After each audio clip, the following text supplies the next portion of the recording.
Welcome to Our Energy Matters with Anthony Manna and Dena Marie. Aloha.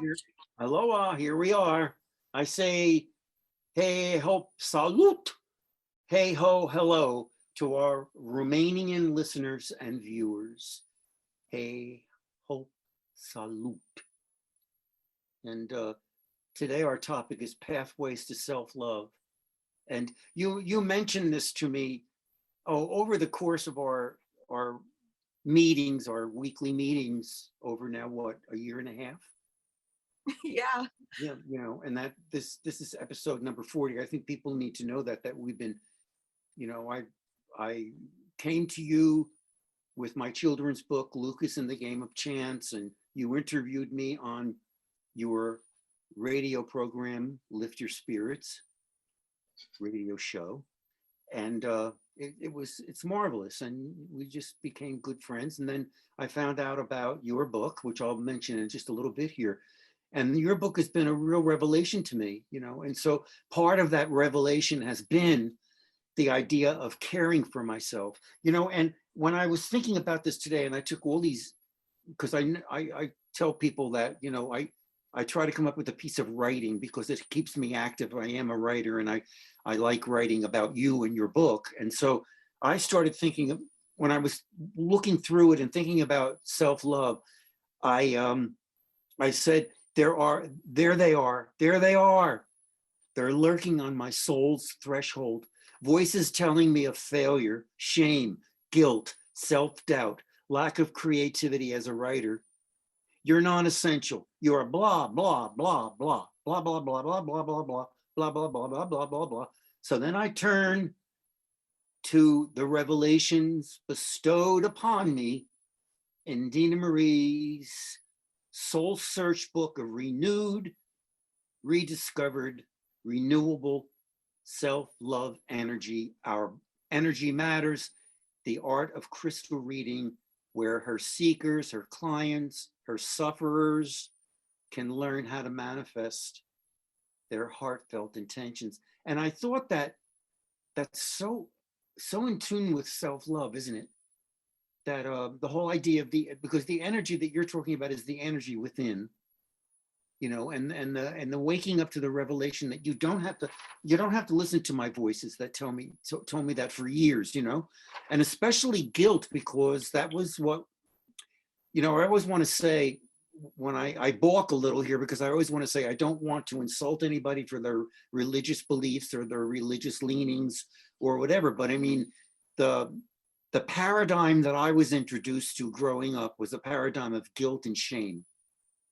And it was under the guise of religion, and I don't care whether it's this religion, that religion, whatever, but it was extremely repressive, and it doesn't have to be that way. I say here, what can an old guy like me learn about self-love? Or better yet, can an old guy like me awaken to, cherish, and celebrate his loving self?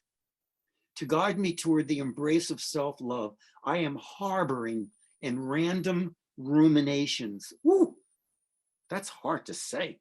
About self-care, worthiness, and self-acceptance as I make my way through the beliefs, prayerful creeds, and prized, bountiful contemplations about well-being, prized selfhood in your book. In your book, you graciously and yes, lovingly serve your seekers, your clients, me, and you serve us all the strength of healing empowerment that opens the door slowly, resolutely. And you talk about that door in your book, and you talk about, reaching it, and you got to open it in order to find out what's on the other side, which is a great risk. And it's deliberately, and yes, again, lovingly, you open the door to your precious, loving self and the holiness of the heart's affection. You write, self-love is associated with the heart chakra, and its color is pink. Ah, yes. Back to the heart chakra. It's like the center of gravity in a sense. I mean, it's so absolutely beautiful. So now I turn to you, Dena Marie, celestial guardian, and follow you as your deeply fathomed revelations about the heart chakra and what it teaches us about self-love. And I also want to eventually in this conversation go back to the yes and no questions, because that was great. I went there again today, and it's the yes and no questions about all the chakras, but I went to the fourth, which is the heart chakra, and you associated with air, love, connectedness, and group consciousness. So what about that then, and the heart and the idea of self-love? So I came up with manifest your heartfelt intentions just out of the blue, but that's because your heart is your altar. It's your altar, right? It's your altar that you can celebrate what you believe in outside of yourself, and you can celebrate who you are and who you're surrounded by. But the heart chakra, if it's closed, you don't get connection to any of it, right? So you're blocked. And so today before this call, I looked up the word intimacy. And I like it because intimate, you should be more intimate with yourself and your higher self than with other people. Because if you don't know yourself and you don't love yourself, doesn't that kind of make your relationships not as healthy? For sure. So through this whole year and a half or more that you and I have been working on self-care and self-love and using our throat chakra and saying no when we want to say no. I think that the heart, we weren't taught that. I was raised on guilt. So you always did what everyone else wanted you to do, because you beat yourself up with that inner voice you were talking about.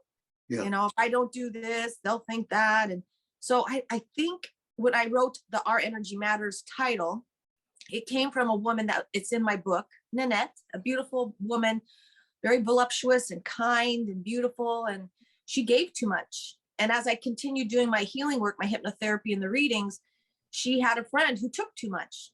And through that time, I realized that if I was to be a healer full time, I can't give my energy away. I have to maintain it. And the only way we can is to spend time alone, you know, take care of yourself and be selfish. That's what it kind of, selfish isn't a bad thing.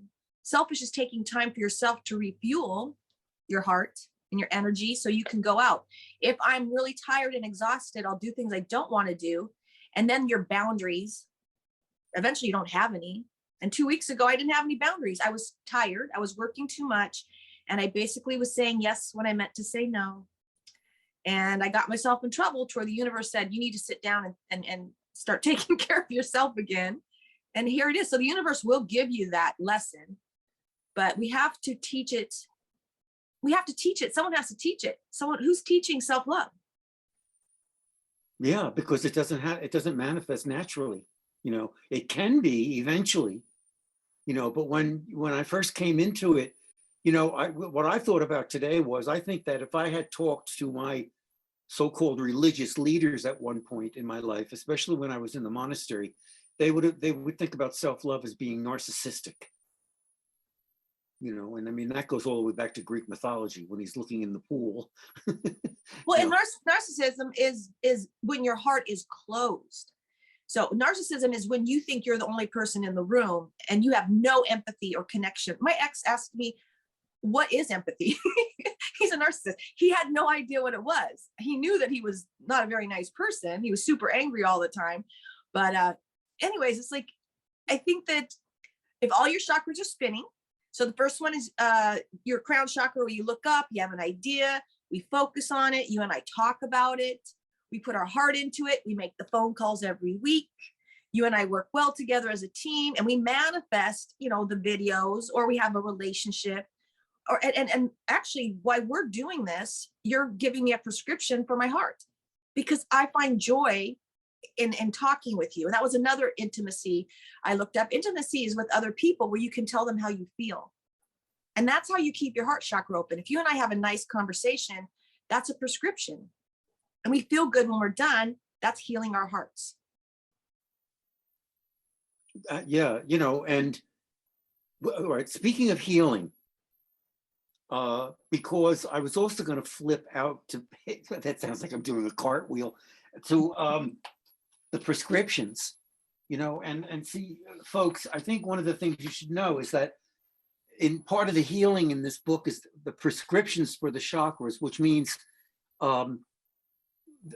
we discuss, as she writes in her book, we discuss the chakra that needs the most help and find something simple to jumpstart that energy center, And so I went to the heart chakra here for prescriptions, and it's the first thing you say is connection. Hold hands, talk about how you feel, buy flowers and date yourself, talk or smile at a stranger, tell someone you love them, play a game with your family, look in the mirror and say you love yourself just the way you are, and then there are others, but I thought that was, I could see myself just moving right away to the prescriptions, because we need to hear that. We need to hear that there are things that we can do which can be very simple, and what has become very simple for me, well, I don't know if it's simple as much as, let's say, available, okay, is when I say to myself in my morning, intention, when I say, be kind to yourself today, and it's such a simple thing, but I mean, once I say that, then I can remind myself throughout the day that it's all right if I don't accomplish the amount of writing that I want to do that day on the story that I'm working on. I can just do as much as I can, and just revel in what I reveal to myself. And that's force versus flow. And I have to mention, I do, before everything happened, I used to do a weekly class, each chakra. So we go down 7 weeks and we do the chakras. And when we get to the heart chakra, you have to look in the mirror and tell yourself you're beautiful. Say something nice about yourself. And I can't tell you how many people dropped out. They dropped out of class because they were not taught to look in the mirror and love themselves. Oh no. And I used to teach aerobics, and I would just pick, I was super thin. I'd pick every body part, and then I had to tell myself to shut up. And so I made everybody jump up and say, I love myself just the way I am when we ended class. And at first they didn't like it. And then we did affirmations, saying we had to say it out loud. And that's how we ended class when we were stretching. But over the years, and now I have to remember, because I'm starting to get older, to look at myself and say, look at you, you're beautiful just as you are. And the beauty of this is I taught my kids how to say that. And now I have a granddaughter, and my daughter's saying it to her. But it starts with our parents. And if we don't get it from our parents and society, oh gosh, don't get me started on teachers. What they can say to people. Yeah, no, I know. It we need to practice. We have to practice self-care, self-love. And the more we have that energy about us, the more we attract people that care for us. So weird. I don't know why we weren't taught your energy matters. That if I have a low self-esteem and I don't like myself and I betray myself and I do things I don't want to do, that's the people I attract. Well, yeah, I highlighted this. This is from you in your book. You say, but loving yourself is a prerequisite to healing those around you. So how do you see that? So as I was doing the energy work with other people, I also noticed, as I was trying to write the book, how I affected my children, my anger, if I'm criticizing, if I'm, all those things like block chakras do. So if my heart's hurting, I'll block it and I'll become super aggressive, and maybe I yell when I shouldn't. And the kids start reacting. So I had my kids open chakras that I had blocked. And when I started healing my heart and started practicing forgiveness, which is the heart chakra, my kids, not only did they act better in school, but they lost weight because they were protecting themselves from my anger. Yeah. And the more I practice this stuff, the more I'm around people like yourself who are just accepting, kind, like me for who I am. So yeah, that's what it's about. And I love the section here where you do talk about yourself, and your relationship with your children. And, you said sometimes you were, I think you said something like you were spaced out. Yeah. You were spaced out, or you were kind of distant or whatever.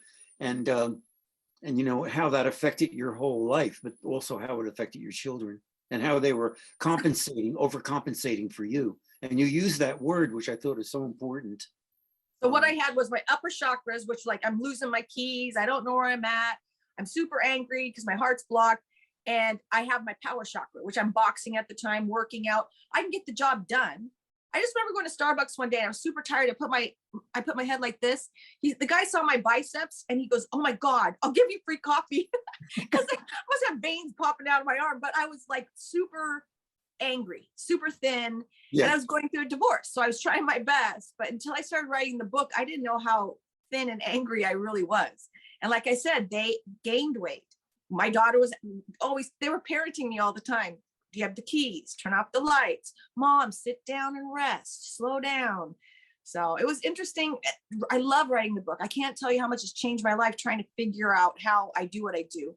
Because now I can teach it. Well, you are teaching it in the book. You are. Here's one way to teach it. I went to your yes and no questions to ask about the chakras, and I went to the heart chakra. And this is you know, the kind of like a test we can take, let me put it that way. Do you love yourself just as you are today? That's the third time we've mentioned that. Are you able to forgive and let go? Do you feel connected to everyone around you? Can you give unconditionally to yourself and others? Can you, without thought, reach out and touch someone in need? These are all so important, you know. And one of the ways that I see that is there's a prayer, a kind. I talk about it as a prayer. I don't know, maybe you could call it an affirmation, whatever. But it's in my Buddhist meditation or the mindfulness meditation that I often do. It says like, may I. To accept from me healing, happiness, and self-love, you know. And then the other one is, may you move through the day. May you move through the day easily with compassion, goodwill, and loving kindness. You know, so these, and I pretty much say those every day to try to stop and consider what that all means. You know, so there's it's like an opening the door to loving yourself, to accepting yourself, and it's very powerful. And you have to check in all the time, because it's like, oh, I love to say like a musical instrument. You have to tune it up pretty much daily, because you'll just start going, the pendulum will go over here, and all of a sudden you're saying yes, yes, yes, when you really wanted to say no. So it's very strange, because, and I think it has to do with you being tired. You know, when you just start, you're not taking care of your physical body, you're not eating right, you haven't slept, all of a sudden you don't have the energy. I watched my daughter do it the other day. She didn't really want to go out with somebody. She didn't have time. She had all these things going on. She said yes twice to 2 engagements in one day. And then her daughter got sick and threw up. Oh.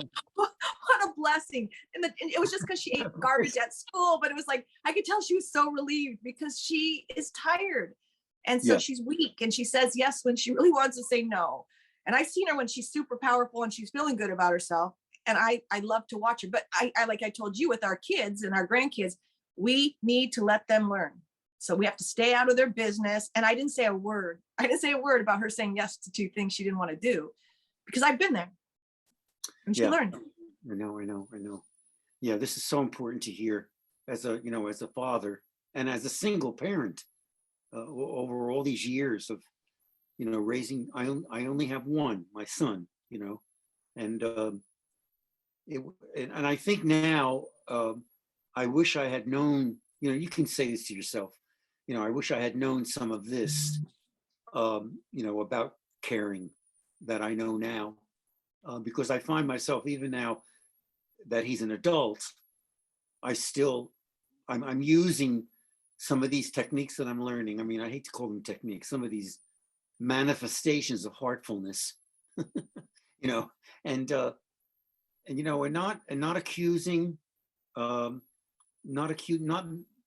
not what can I say? Not looking at the negative, and accepting certain aspects of him without trying to change him, and that type of thing. And I think it's all part of loving kindness.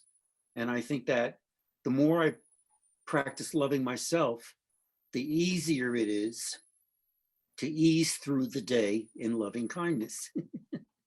I wrote this thing called rules of engagement. It used to be when we get in an argument, I pull out these rules, like to stay in the present moment, right? Listen wholeheartedly, and sometimes don't talk, just listen. But what was it saying? This too shall pass, but also put yourself in their shoes.